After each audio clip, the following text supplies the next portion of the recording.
Hello, welcome pen friends. I'm back with another book report, and this book, like the last one I did, is heavily tied into our little hobby of fountain pens and writing and inks and everything else. So this is the book. It's called Writing Letters with Pen and Ink by Edward St. Page. It's quite a bit larger than the last book that I showed you, but it's totally different and yet unique and wonderful in its own way. So I have done another book report, kind of a filing here with all my notes. And first off, I wanted to tell you that this book was, how I heard about it was viewer and pen pal Erin mentioned it in the comment section after I did the little book report on Gift of a Letter about a little over a week ago. And so I ordered this book on Thrift Books, and it came real fast, and it came in really good condition, which is usually the case from Thrift Books.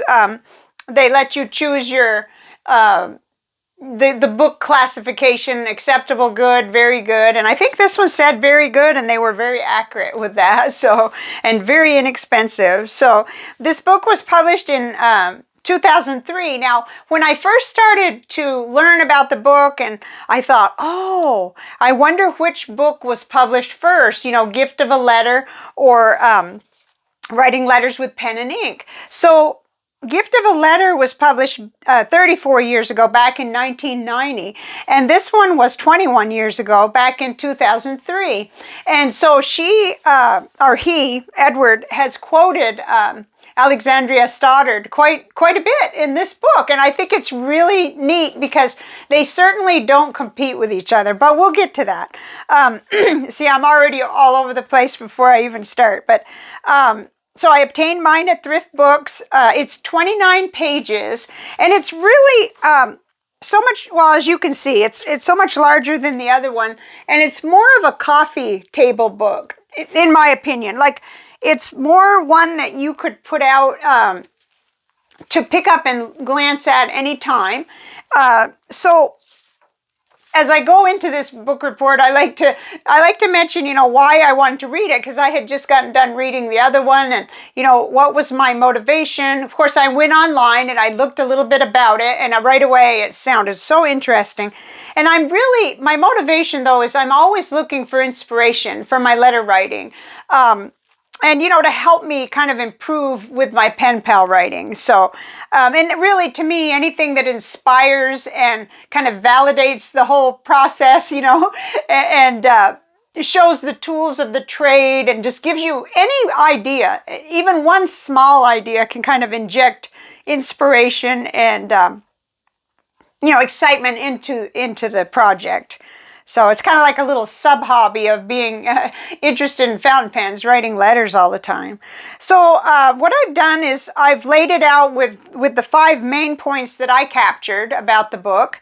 And that way maybe that'll help give you a feel for whether the book would be interesting to you. And then we'll kind of look in it a little bit too. So my first main point is this includes a lot of history of letter writing. And the history is in the form of artwork and, the tools that are shown, and in quotations from people and other authors. And it's got a lot of illustrations as well. So it's got a multimedia approach, kind of, if you will. And then I said, second main point that really got me was every page has art, paintings, and illustrations on it. So it's rich with that. It also has text, and we'll look at that. But I like that. I just really like it. Then the next, I made this a main point, was there are so many good quotes in here. And that was the case with the other book too, but there's even more quotes in this one. So there's quotes and inspirational little things about letter writing on every single spread. So, of course, it becomes quite large when you open it up. Let's see.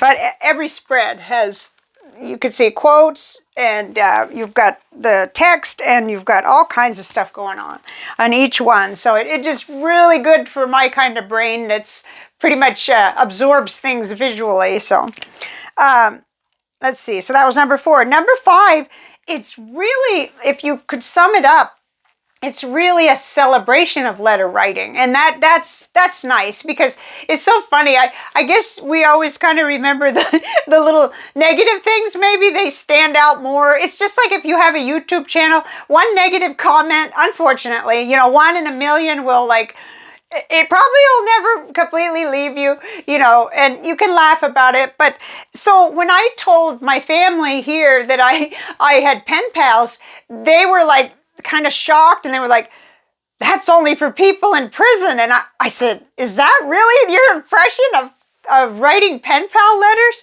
They said, well, it certainly is not for grown-ups unless you're in prison, you know. And it was like this, I don't know if they were pulling my leg, because sometimes, you know, I'm kind of literal, and I'm serious more than I should be, even though maybe when I come in front of the camera, I like to joke around, because it kind of, it loosens up the, you know, my seriousness. But so coming from that, it's like, and I think now Mom seems to be behind it and everything. She, initially she said, well, be real careful, you know, about giving out your address and stuff. And yeah, you know, those things aren't funny. That's serious. But anyway, so yeah, it totally celebrates letter writing, and it kind of validates it and lifts you up. So if you need any of that, which is sometimes I feel like I do. So before we get into the you know, pros and cons, what I liked, what wasn't so great, you know, then let's look in it just a little bit more. I noticed right away it said printed in Singapore. So interesting. But in the beginning, this I don't know what they call this, like wallpaper or whatever, but the page before the book actually starts, isn't that gorgeous? Whoops, let's try not to put your eye out with it. It's got such a gorgeous, I keep going back to that. And of course, I don't rip up books, but I know people that do. And if, you know, that paper is so pretty. It would make such pretty, you know, ephemera or whatever. But so let's see a couple of the pages. Well, we start right in with the little title page. Oh dear. I can see that it's going to do a lot of glaring. This is a different kind of paper than the other book. The other book was more of a text type book, you know, regular pages. And this is glossy paper like a yearbook. So we come right in, and there's lots of illustrations. They're just gorgeous. And then what I like even more, you know, I love illustrations, but I really like the color artwork, or, you know, paintings and artwork that are transformed into prints in here. And of course, you've got lots of fountain pens shown too. In fact, all the way through the book, let me show you, down at the bottom, there are fountain pens running like a little, like almost like washi tape down on the bottom of it. So it's visually very appealing and very strongly visual. So even where they just have illustrations, I enjoy it. But I really, really enjoy, like this spread here is one of my favorite, where you've got some artwork. And in the back of the book, it tells you there's a whole list. It tells you about the cover, and it tells you about the front piece, and all of the, so you can look it up and see where it came from, who did it. So that's nice, because, you know, I might want to look up some of those artists or some of those illustrators later. Yeah, so even this one, I really like this one here. The girl holding a letter with an apron and everything. It's just amazing. So this isn't the type of book where I would read it and then put it down and not look at it again. It's like going in an interesting store, and you can never see everything the first time. So that was just to give you a little taste of what it looks like inside it. I am just so glad. You know, at first I thought, I probably shouldn't purchase another book. But then when I saw it was going to be like around $6 and it's in such good shape, or it showed as very good, I thought, you know, it's supportive of the hobby, and it's outside of what I have been, you know, doing. So it's only my second book on letter writing, so I have other books on writing. I do love to read good books on improving your writing, or on, like the one right here is on memoir. It's Old Friend from Far Away by Natalie Goldberg. And that got me started the first time I made an attempt at a memoir, which I still have all the pieces, all the shitty first draft, let's put it that way. Oh dear. I'm afraid to look at it, and yet I'm inspired by these books that I've been reading to get in there and face the music. You know, if it isn't any good at all, you know, literally at all, I could always start again. I'm 20 years older now. I could make another start, and I might have the wisdom behind me to do it. So let's go into what I liked and what I didn't like. So first of all, I love the size.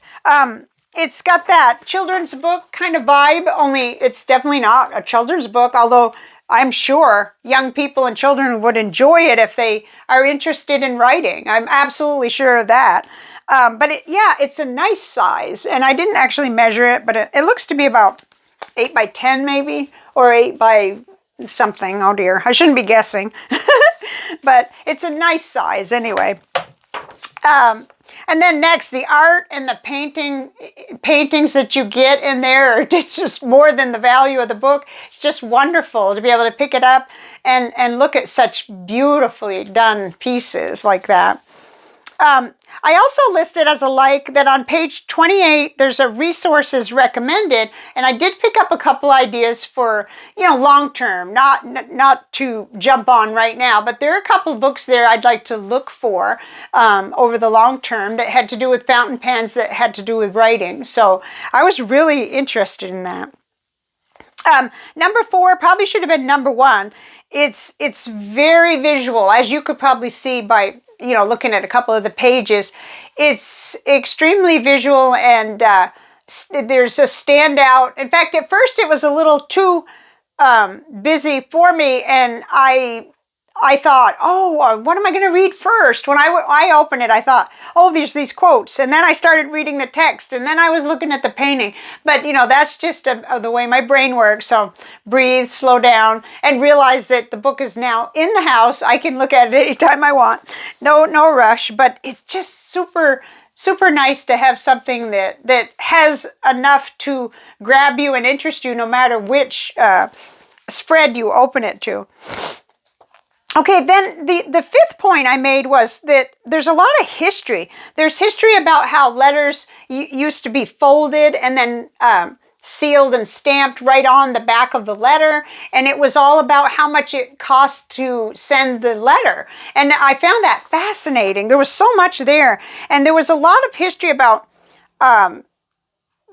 pens and, well, I won't say a lot about pens, but there was explanation about how when the typewriter came in, how that affected letter writing. And that's pretty interesting too. So there's just so much there. And then I usually just stick to 5 points, but there was 6. Okay, and I'm not sure I understand what I wrote, but anyway, number 6, I wrote down less effort, any page open to. Okay, I think I understand. Like, no matter where I open it to, there's something that draws me in. And so it's not like I'm opening up in the middle of a either chapter or story.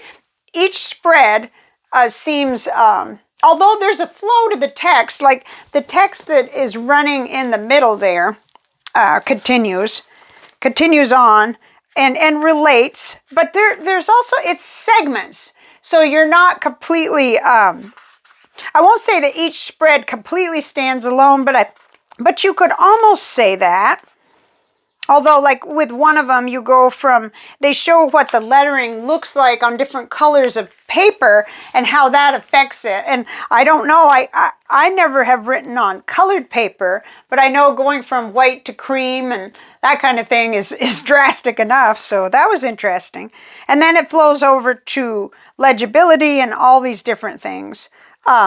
So even though it doesn't organize itself by chapter, I guess is the way I should say it, you feel like you can extract and enjoy each spread separately. Even if it does flow along and continues and makes sense in the long run. Whoa, that thing is just I have another stool next to me and it's kind of bouncy. Okay, so I only found one thing about it because I was really trying to find something about it I didn't like, because I want to be fair, I want to be balanced. But the only thing that I didn't like is something that comes up with me a lot, and I'm very picky. So when you look at your cover art and then you open it up, it isn't the same when you open it. So if something happens to your jacket, then you don't have that same picture printed on the front. But this doesn't appear to be, it's not just a cheap plain color. It does say letter writing, it has the title and it has the fountain pen, so it's pretty.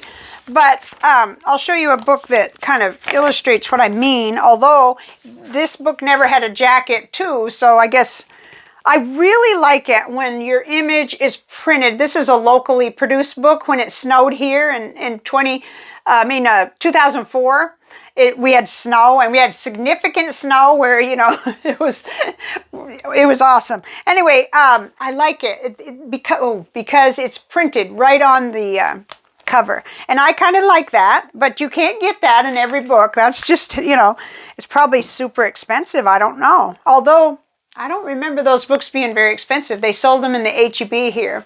And I tried to get one of my pictures in the book, but it didn't happen. So, but that's a book I love looking back on. What good memories.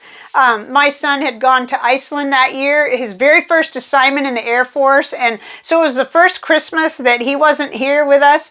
And it was kind of a bummer. And then it snowed, and it was like, I'm from Vermont, so I love snow. I grew up with it. I miss it. In a little bit goes a long way, maybe when you're having to drive to work, but it just, so it was magical. But I'm not really reviewing that book, am I? So maybe next. So the next thing I wrote down was, I always ask myself on any pen or notebook or anything or book, is it a keeper, and why is it or why is it not? And I said yes. It's just full of beautiful art, so that's enough of a reason for me to keep it for a long time anyway. Maybe not forever, but it's just beautiful. And it's so easy to pick up and enjoy any page, but I've said that probably 5 times. So. Then the next question I like to ask is who I think would like this book.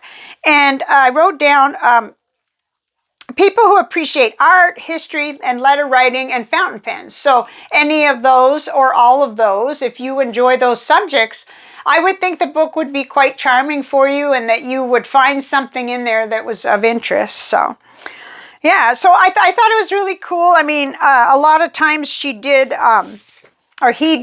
quote Alexandria Stoddard. Let's see if we can find one of those real quick. I should have put a little thing in it, but there was more than one, so you never know. It might show up to us. Probably not if I'm looking, right? Oh dear. Oh, here's the perfect envelope. Oh, I like this one. It shows the girl with the postmaster. She's just finishing up and gonna hand him the letter, I guess. That's really pretty. Well, where is Miss Stoddard with her quote? There's one. Okay. She says, I scanned the mail for a hand-addressed envelope with an attractive stamp rather than an impersonal computer sticker on an envelope run through a postage machine. I crave letters from someone who knows me personally, rather than someone whom I am merely dear madam or sir, or dear friend, a name on a mailing list, or a person who pays the grocery bill. Alexandria Stoddard. Now that quote dates itself a little. Now we would call it junk mail. Just pure junk mail from every corner of the earth makes its way into our little mailboxes. So, we're sorting through and ripping off addresses and throwing everything in the recycling. So then at the bottom, I had a couple additional thoughts. That's how I jotted down. Letter writing is like a third of my writing. So writing letters is a very strong pillar. It's even stronger now than when I was younger and we didn't have computer or cell phone and I was away from my family. I do more letter writing now than I did back then even. Of course, I have a small family, so it wasn't like, it was a ton of writing, but yeah, so it's a real priority for me. It's something that I want to nurture. I want to try to improve. I don't in any way want to give up on my silly self, because, you know, there are times when I meet the empty page and all I can think about is the complaints of the day, and oh, I don't like that about myself. And I try to think of positive things, and I try to write when I'm in a fairly good mood in the morning, you know, so that won't happen, but it does spill over sometimes.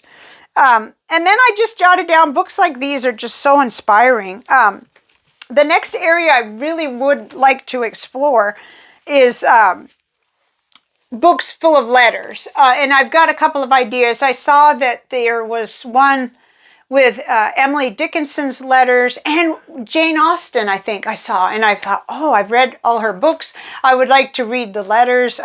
Just kind of pursue a couple of library days, one of these fall days when we can go over there, and maybe Manuel would drop me there and go somewhere. I don't know that he would want to spend that much time in the library, but he's got his home library built right up to where he wants it. But yeah, so if you can find this book at your library or at a secondhand book seller, it's well worth it. It really is. I'm super glad that Erin mentioned it and that I looked into it and was able to find one so quickly for such a good price too. So that is all, I think, for today anyway. I really wanted to do the video. These are not my most watched videos, but for those of us that are looking for letter writing inspiration, or we love books, it's one of my favorite things to talk about books, to look at books, to go places where there are books. So for those of you who feel the same, these kind of videos are for you. So I'll see you on the next one, and I hope you, wherever you are, I hope and pray you're safe and well and healthy. There's a lot going on out there, and anyway, my prayers are going out to everybody affected by all these storms and different situations. So just know that, and we'll see you on the next one. Bye for now.